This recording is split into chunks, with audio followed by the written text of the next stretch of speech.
Okay, good evening, everyone. Welcome. We are starting tonight's proceedings with our Committee of Adjustment, and at this time, I'll declare the meeting open, and I'll move forward with any disclosures of interests, council colleagues, in regards to perceived or real financial benefit or loss in regards to tonight's items.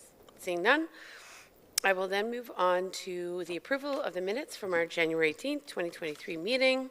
Kind of a mover and a seconder, council colleagues. Council Strachan, Deputy Mayor, thank you very much. Any comments or questions on the minutes as presented? Seeing none, I'll call the vote. All in favor? Okay. So please note the first item on our agenda this evening is returning for the committee's further consideration from our Jan 18th, 2023 meeting. It is application number A1822 for lands located at 391 County Road 18, Lot 3, Concession 10, Geographic Township of Oxford-on-Rideau. And the request is to reduce the required minimum distance separation as calculated from the existing burn from a residential use. I'll now pass it over to Mr. Mosher, who will give us an update. Thank you very much. Is there anyone in the room for this application? Okay. Great, thank you, welcome. Okay, Mr. Mosher, over to you. Thank you, Your Worship. So it's an update from last month's meeting. This is the subject property located at 391 County Road 18. It's just south of the hamlet of Bishop's Mills. Just to briefly recap, the applicant is seeking to sever 1 hectare of land from that property. There's an existing livestock facility located across the road, and there were some plans for potential expansion in the future. The minimum distance separation formula, as measured from that livestock facility to where there would be a home on this new property, is 329 meters. And so this is that image showing what is being requested, and that is a reduction in the MDS setback from the 300 meters to 190 meters to allow a buildable envelope of about 0.8 hectares at the north end of the property to be severed. You recall that there were some discussions between the farm owners on the east side and applicants and clients last time. So through those discussions, there was an update whereby everybody agreed that there would be an additional 100-meter setback for any home constructed on the buildable envelopes would be pushed even further back to mitigate against any future expansion for MDS. And so, yes, again, those comments were provided ahead of the meeting. The decision was deferred, and the additional request of the 100 meters is being presented tonight, would be added into the decision of the Committee of Adjustment. So this is the fulsome recommendation. I can read it for you if you'd like, or, okay, we're good. So is there anyone here wishing to speak to the application? No, we're good? Okay, so, and did you receive any other feedback, Mr. Mosher, from members of the public? No, other than the existing farm. Okay, perfect. So then I think, council colleagues, we're just looking for a mover and a seconder to consider the motion or the recommendation and formalize it into a motion this evening. Councillor Barkley, Councillor Strachan, thank you. So I'll look to council colleagues. Any questions or concerns in regards to the application? Deputy Mayor? Just, I assume with the additional 100 meters, there's still space, obviously, to build a new residence, right? That's correct. Okay, good stuff. Well, I appreciate, Mr. Mosher, you working, I think, with the two property owners and coming to a more satisfactory resolution, I believe. Okay, good. So then I'll call the question. All in favor, council colleagues? Perfect, thank you. Thank you for the additional time and consideration, Mr. Mosher, and your team on that. And now we're going to move ahead with a public meeting to consider application number A0223 for lands located at 102 Georgiana Street, being Part 4 on reference plan 12274, severed from 515 Sanders Street, being lot 155 and 156 of Plan 11, Geographic Town of Kemptville, now the Municipality of North Grenville, to decrease the minimum required lot frontage on a newly severed lot. This meeting is obviously your opportunity to voice any objections or concerns you may have with respect to this proposed minor variance. If an appellant does not provide oral submissions at this meeting or written submissions before the committee makes a decision, the Ontario Lands Tribunal may refuse to consider their objections. Ms. Debbie Wood will keep a record summary of the meeting. Is there anyone here for this meeting? No? Okay. So with that in mind, I'll pass it over to Mr. Mosher, and he'll do the presentation. Thank you, Your Worship. Again, so it's an interesting one in that the proposed lot to be created is not going to be able to meet the 15-meter standard for lot frontage as if it was in the R1 zone.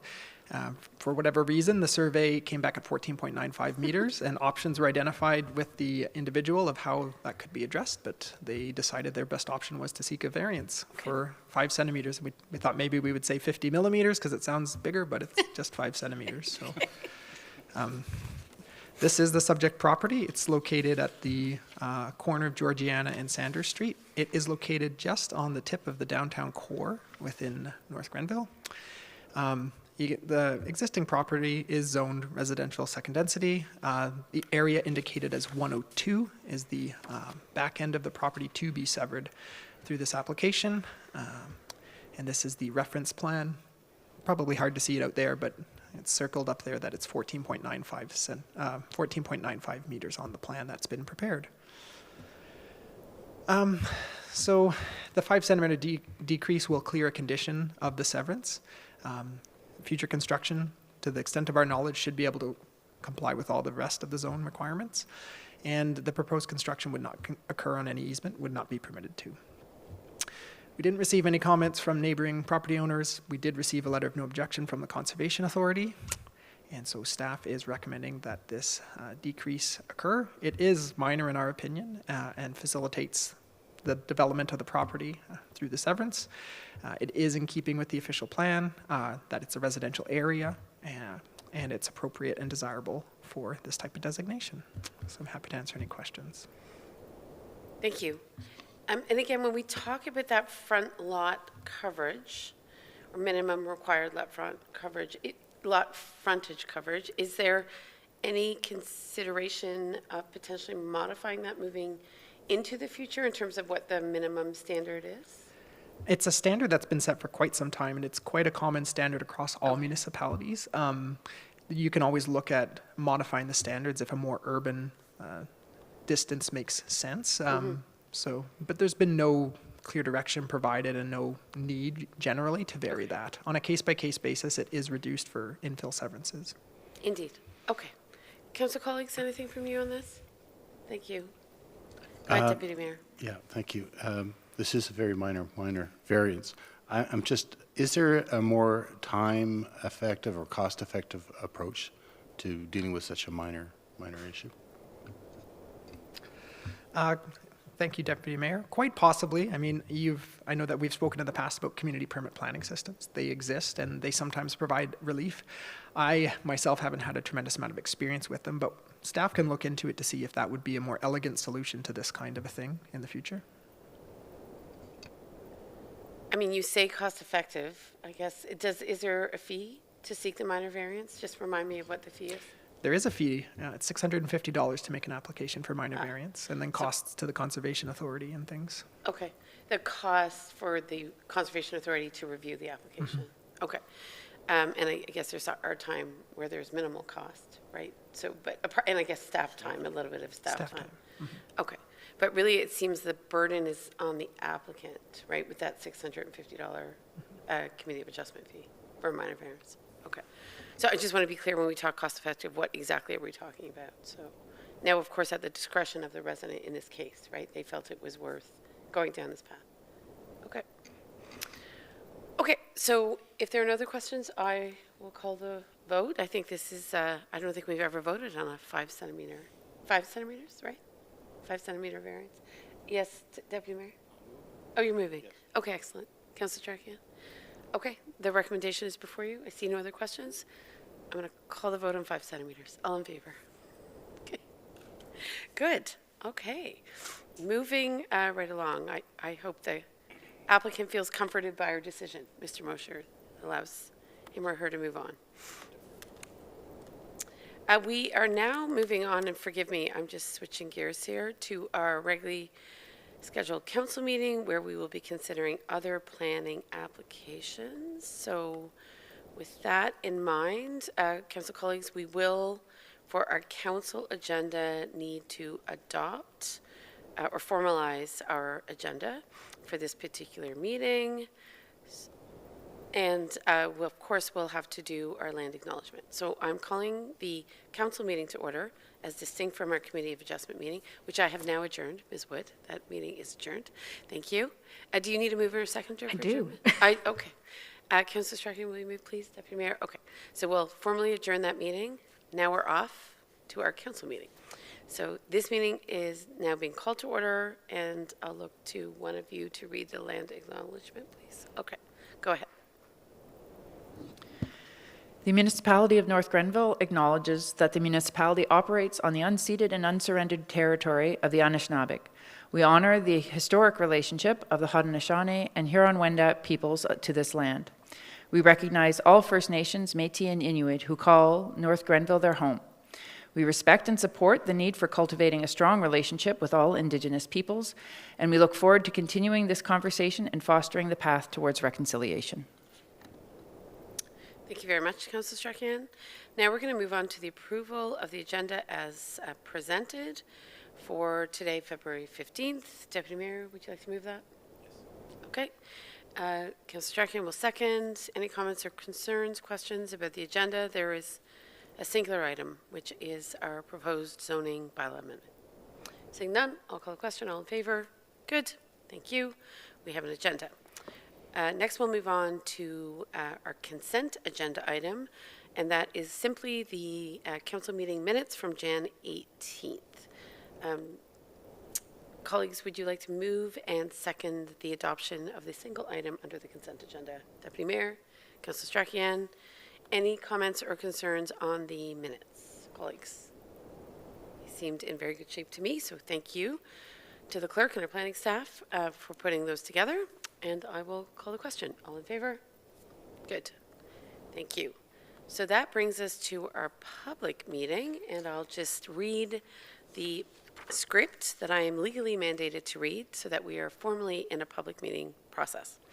Council will now hold a public meeting to consider an application for the lands located at 4054 County Road 43, part of Lot 9, Concession 6, Geographic Township of South Gore, now the Municipality of North Grenville, to rezone the property from rural zone to site-specific industrial holding M9H zone to permit appropriate industrial uses on the subject lands for future development.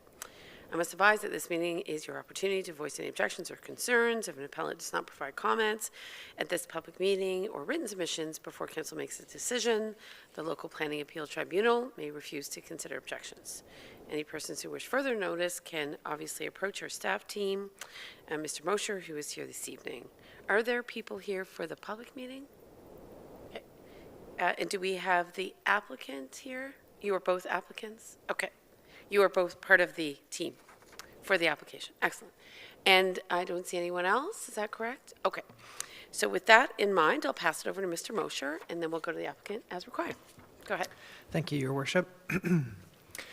So this is an application to somewhat restore and further previous site-specific zoning categories at the subject property. As the application's been submitted, there is no planned development or no planned development beyond the existing uses today. Although they are requesting a list of uses that could be permitted in the future, none of those are being selected for today. Because there's a bit of a question mark about what use would be put forward in the future, through discussions with staff, the applicants have been open to the use of holding symbols, and the holding symbols would require proper evaluation before any other uses would be permitted on the property, and those would include traffic impact statements, environmental impact studies, compatibility reports to assess proposed uses and their proximity to nearby sensitive land uses, such as residential dwellings, as well as execution of a site plan control agreement. So the effect of the change would allow for selected industrial uses at the subject property with appropriate study. In support of this application, a planning justification report was submitted, along with a cover letter and the completed application form. So this is the site location. It's the front area of the currently Tomlinson pit. It's on County Road 43. To the east is the, I can never remember the name of this one. It's a estate lot subdivision. And then No, not, Goldfinch is the name of the road. I can't quite remember the name of the subdivision. To the west are two commercial businesses. One of them is a business, and the other one is a carpentry business. On the north side is a variety of scattered residential uses, some previous sites that are now vacant, which have some holdover commercial zonings and things like that.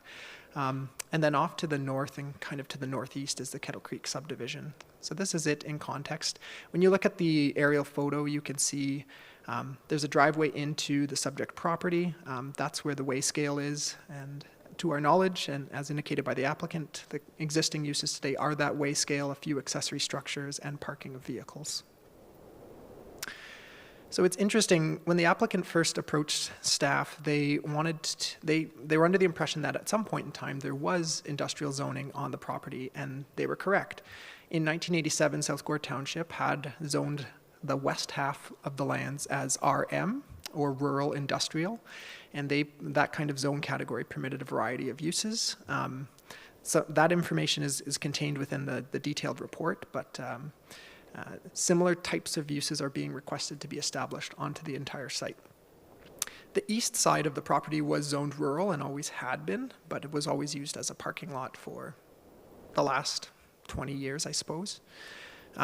So this is what the zoning was. And so when the applicant approached staff and discussed it and said, we'd like to reestablish industrial uses along the front, we did a bit of research and said, well, yes, you did have it on the one half, but you didn't have it on the other. So if you want to bring something forward, it would be a full application, not something that we would just catch in a housekeeping zoning amendment or anything like that.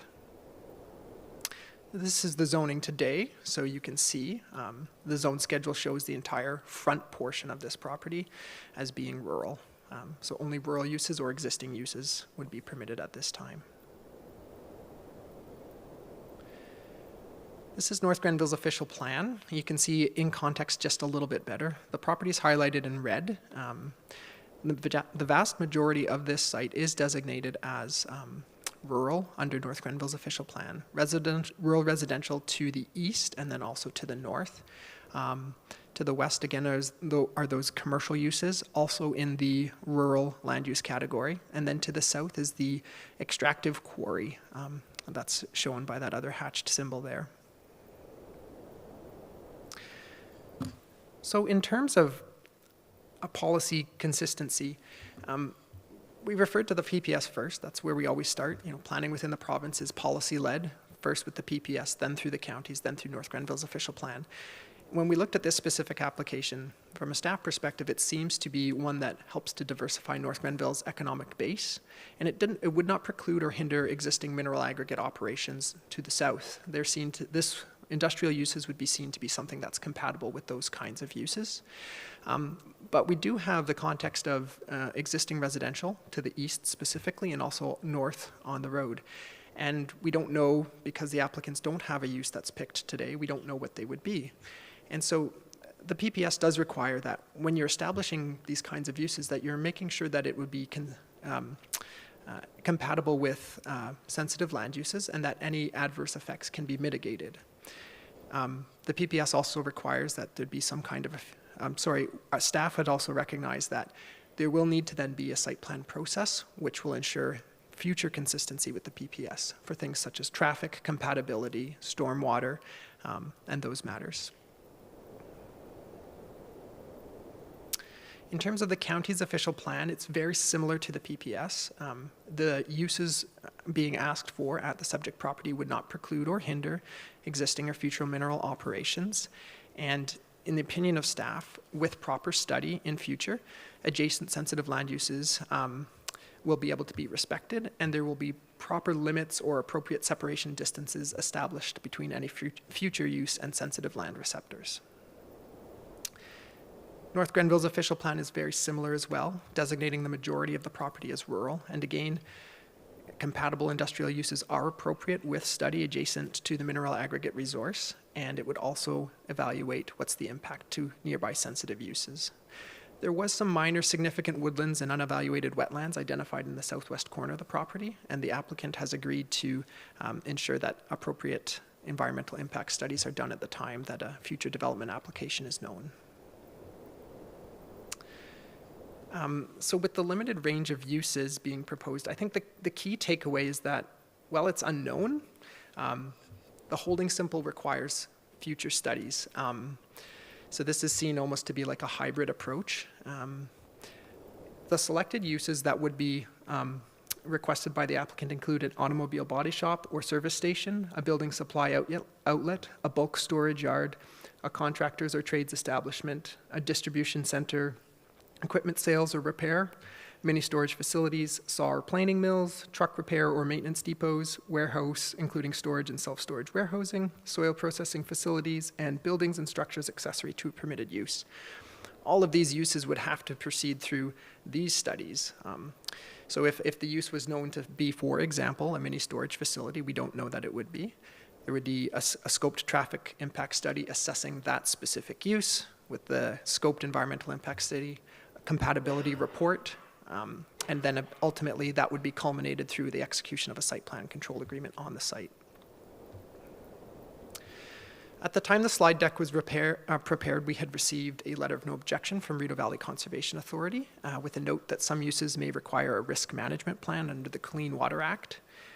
We had received 3 resident inquiries, and since the time that this slide deck was prepared, we have received an email of opposition by Miss Sarah Allen, as well as an email of opposition from a Mr. Hillier stating that he opposed the bylaw change based on unknown application of the land and its potential impact on the quality of life, sound, smell, traffic, etc., and housing prices of surrounding residential areas.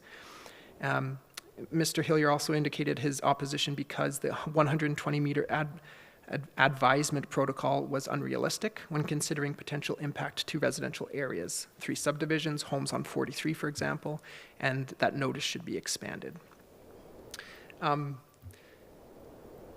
So in response to those comments, I did have a lengthy conversation with Mr. Hillier just to talk about the notice and just to say that as far as notice goes, it's a prescription under the Planning Act, and the distance for notification is as the province establishes, 120 meters. So we did have that discussion. With that, there's still this critique that he brings forward. And then in terms of some of the unknowns, I think staff and the applicant will speak probably to the fact that, yes, there's some unknowns, but appropriate studies are being proposed that would assess what would be in the future.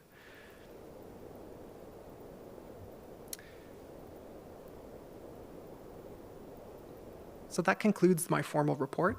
I'm sure the applicant and agent would like to speak to it, but I'm happy to answer questions if there are any at some point. Council colleagues, anything before we hear from the applicant and the representative? Okay. All right. Would you like to add further? Okay. Thank you.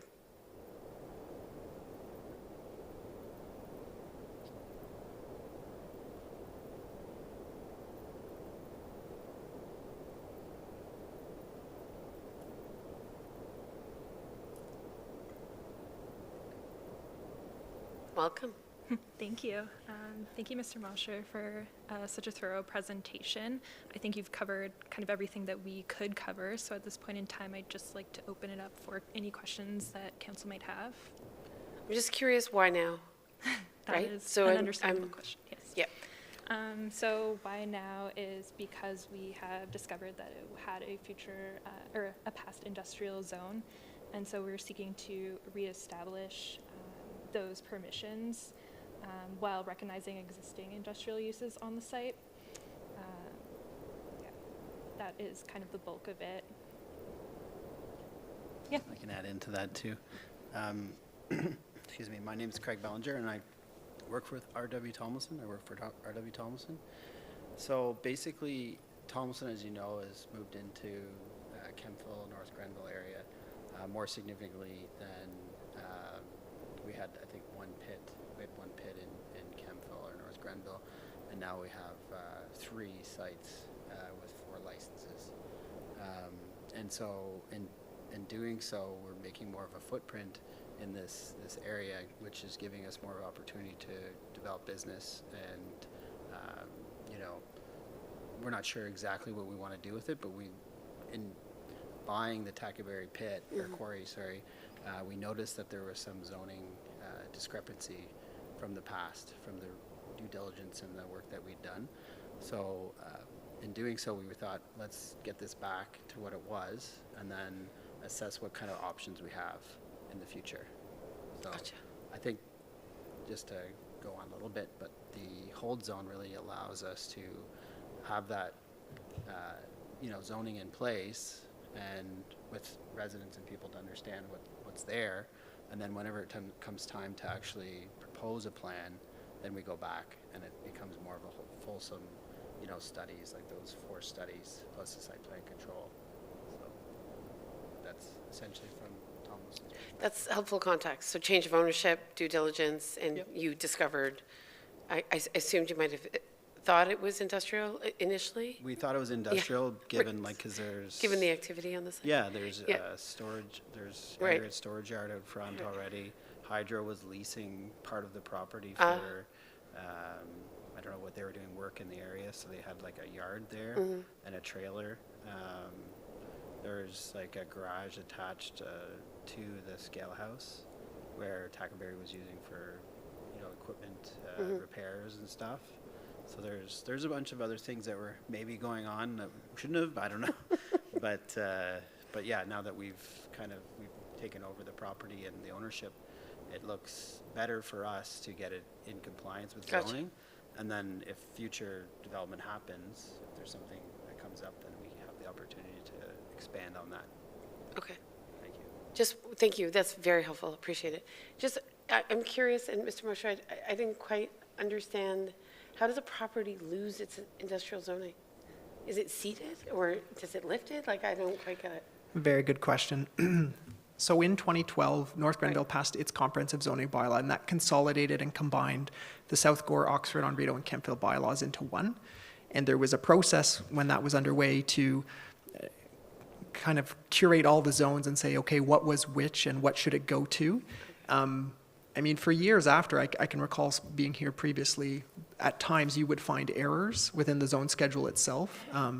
So it was not uncommon to fix them at that point in time. It's a little bit odd to find it 11 years on, but that's the case. So that's why it went from being what it was to rural today.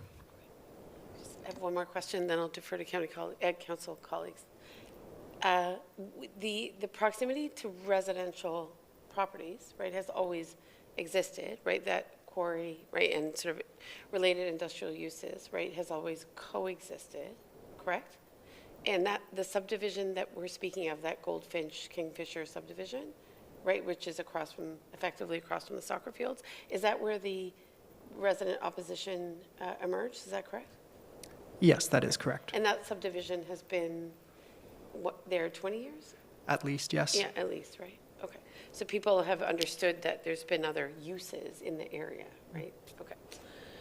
And did you find that your dialogue with the resident in question, you had a dialogue, did it reveal anything else that would be helpful for us to know?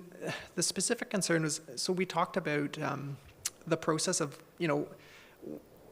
not every industrial use is required to go through like a Ministry of Environment process, but Right. some of them will, because when you're an industrial use, there might be an emission of noise or odor or some kind of a discharge, and you can't establish that use with those types of discharges without going through the ministry process, without obtaining ministry approval to do so. The ministry has established guidelines. They're called the D-Series guidelines, and there's a specific one for when you're assessing a proposed use that's industrial, adjacent sensitive receptors, and it has guidelines for setbacks and other distances and things like that. But all of that type of thing would be identified through compatibility reports in the future, if that's even required. So that did come about from the conversation. There was some verbal Right. dialogue of that information being exchanged. Just for my own understanding, currently the activities on the site don't reflect the zoning. Is that correct? Like that industrial, right, that industrial zoning was lost, but the activities on the site are currently understood to be industrial, right? I think I understand the question. I may defer Okay. to the applicant for this one. To my understanding, there's been no change in the past. I don't know how many years of uses at the property. It's existed as it has, as the way scale and some accessory structures. Which and would only parking. be industrial, right? That would be considered an industrial use. No? I mean, that could be considered to be rural commercial I see. or accessory to the quarry operation I see. itself. Yeah. So it doesn't necessarily necessitate an industrial designation. That's what I'm asking. Okay. Okay. I mean, you covered all the questions. sorry. But I'm your so- last, I'm so your last, curious. your I'm so last question curious. triggered my curiosity too. And I think maybe part of the explanation that you're looking for is, it seems to me on the topographical map or whatever you call it, there's a section in the south west corner that is designated as aggregate. And from what I know, aggregate is very valuable, and you'd probably want to get as much as possible out of your property. And so, yeah, so that little square at the bottom left, it looks like it's designated as an aggregate. So that's something that you could actually extract at some point in the future, correct? It's designated, but it's not zoned, so it's different. Oh, it's a different zoning? Yeah, I can't tell. that's the official plan mapping. Oh, I Maybe see. I'd let you Yeah. talk to that. Yeah, that is the official plan mapping Okay. that is shown, and the zoning bylaw amendment wouldn't permit any aggregate extraction as well. I believe the environmental features on the site are within that area, so that would hinder any extraction in that corner. Okay. As well, it was pointed out that there is policies in place to ensure compatibility with aggregate uses, because you don't also want to hinder any potential use of aggregate, so that will also be considered in later compatibility and lifting of in the holding provision. Okay. Well, I'm satisfied. It's obviously some housekeeping that needs to be done. Councillor Strachan, anything from you? Okay. Okay. So, I mean, really, what I'm hearing is that there's a lot of mechanisms that will be put into place, right, to manage and ensure that there's some engagement with the public, with residents in the area, should that industrial use emerge, or other, not the ones that are currently happening because they're happening, but other ones. Is that correct? So this is the only public process part of it, but you can individuals can participate. And I know through you, Craig may wish to speak to the fact that they remain available to discuss things with residents. Right. Yeah. Yeah, actually, through the process, Mr. Mosher actually contacted us to ask if we would be willing to speak to the public that had interest, and we presented both of our contacts. We Okay. didn't, I don't think we had their contact, but if they wished to speak to us, then they could call us directly Right. to go over it, so that would have been fine for sure. Yeah, specifically one of the people in opposition, we provided our contact, and they did not reach out to us in advance of this meeting. So my only concern is, because we've been down this road before, is if it's a site plan and there's no legal notification process, I think you remember the file very well, it means that residents feel left out of the process, right? Because I totally understand the value of updating the zoning, if you will, but unfortunately, it means that certainly staff will be well notified and engaged in the process. Is there a way to flag that if in fact we see an application in 2 years, 5 years, whatever, there is thought given for how community members are engaged in it, right? Because I think, Mr. Mosher, you remember a different, right, rezoning where it wasn't until the site-specific use became evident, right, that we saw residents of the community wish to be part of a process, but there was no process. So that's what I'm trying to get around. Through you, Your Worship, once a site plan application is submitted, it's Yes. public record. Yes. So generally, at the first point that the site plan is submitted, there is back and forth from that point forward as it's being refined. Yes. And we can make specific notes to reach out to these Yes. individuals who've identified themselves that there is a site plan process. It's public record. If you wish to see that information, you're more than welcome to. So we can make that specific note. But we've put some holding symbols on it, so in order to lift those holding symbols, it would come back to council. Is that not correct? Through your worship, yes, that's correct. Under the Planning Act today, notification is only given to the property owner, so in this case Tomlinson, about the fact that the hold would be removed. And it's at the discretion of council, but there's just no formal mechanism, right, by which residents or neighbors are notified, right, of a potential change of use. Correct. Right, okay.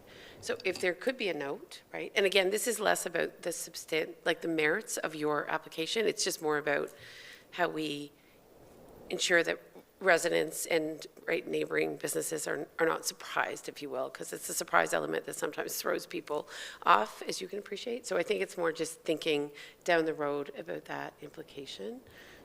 Can Yeah. I ask, is there not a sign, a notification sign that goes up during site plan control? That's not something that we've done in our municipality. It may be common practice in others, but not in North Grenville. Through So your maybe worship. we could give consideration to that. So my only concern is notification, right? If the use were to change. So, and that's just out of respect, right, for residents in the area and neighboring properties. So that would be something that I would embrace if there's a way to do that, right? Because we're essentially pre-zoning, if you will, right?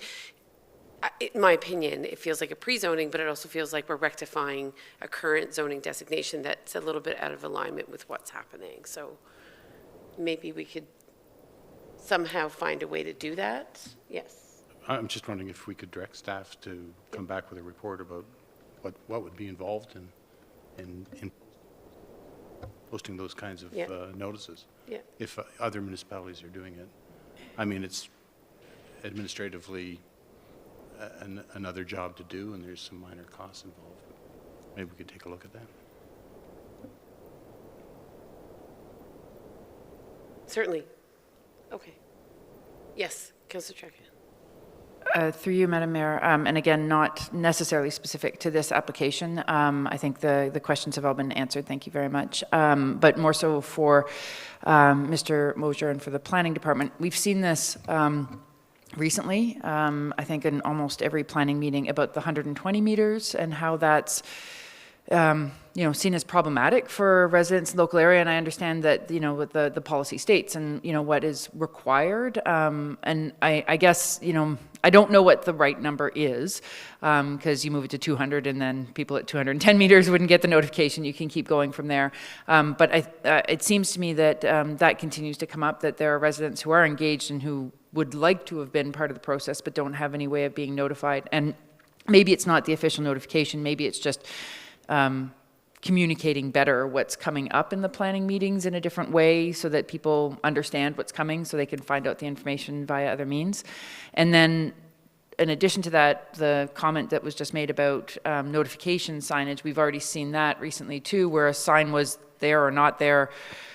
We have one that's coming up where there was a sign there for a long time, but after a while people know, well, there's nothing happening here, so they start to ignore the sign, or it becomes normalized in the environment so you don't see it if it's changed or something like that. So I think having the signs there are great, but they have to be big and visible and obviously different for people to take notice of them as well. So anyway, more so just comments for consideration and not any direct direction, I guess, to staff.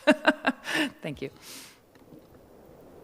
Maybe for context, we're a high-growth community, things are changing, right? People want to feel like they're not surprised by developments or that we are circumventing processes to ensure that they have a voice. We're not circumventing processes here, but just generally. So we, as a council, have been giving, and alongside staff, of course, have been giving some real thought to what does that look like. So just, and I think it's more to give people confidence that as things change, right, they'll sort of get the information and have an opportunity to have their say. So understood that through a decision we may make shortly, we're sort of limiting how that happens, but at the same time, appreciating the value of ensuring you're in compliance and have a bit of a clear path moving forward so that you at least understand what the next steps are. So, colleagues, I think we have a recommendation, so If there's no more discussion, then I'll move towards the recommendation. Does that work? All right. And maybe, Mr. Mosher, I think you have it. I'm lost in maps here. Could you please read the recommendation?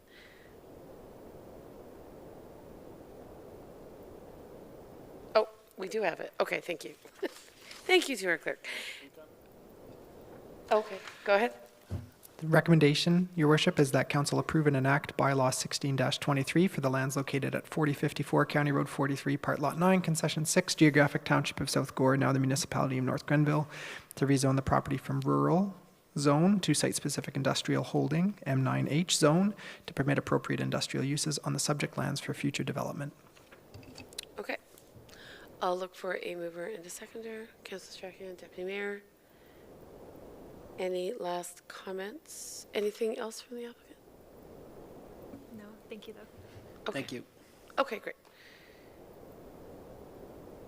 I will. So just before I call the vote, so I think, Mr. Mosher, you understand that if there is that application, that we would appreciate being advised well in advance. So we can also work to support a sufficient notice or conversation in the community. Should it be warranted? May not need to be warranted, maybe very benign. So, but you never know with these things, how the community writ large will respond. But that being said, the motion's on the table. I will call the question. All in favor? Good. Thank you. That passes, and I think we are moving to close the public meeting. Okay. No resolution required. So then we're just going to wrap things up this evening with our confirmation bylaw clerk. I'm lost in our agenda. Thank you. Perfect. So with no other business on the agenda, I think we're moving to our confirmation bylaw, and that is, be it resolved that bylaw 1723 to confirm proceedings of council at its regular meeting held on Feb 15th, 2023 be adopted and passed. Mover and seconder, please. Deputy Mayor, Councillor Strachan. I will call the question on that. All in favor? Good. And then finally, we're moving to adjourn at 7:18 p.m. Deputy Mayor, Councillor Strachan. Thank you. And that's a non-debatable motion, and I'll call the question. All in favor? Good. Thank you. The meeting is adjourned. And